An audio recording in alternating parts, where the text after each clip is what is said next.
Now we are installing the film packing machine.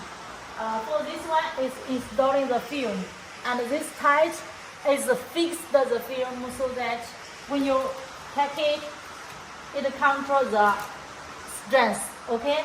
Also, it can be adjusted from here. For this direction is more tight.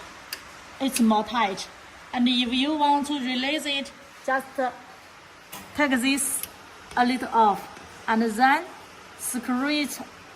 Anti-direction is fine. Okay. Then put it. Okay. For the film is installing like this. The film is like this.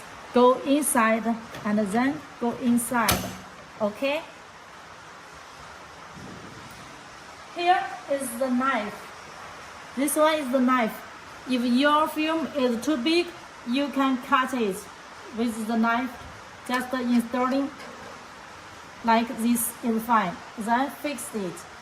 Okay. And here is for the easy opening line.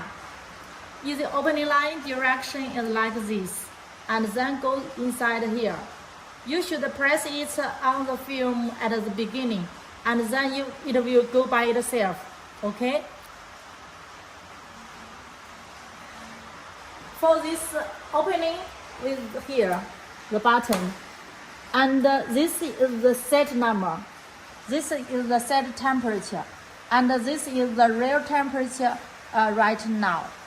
If you want to increase it, just press set and then edit, reduce. It's fine. Normally 120 is no problem for the film. Okay. Then when you're using it, and you should press this when you want to cut the film. Okay. This one. And then press. Take it off. 开始压的地方。Okay, it's fine.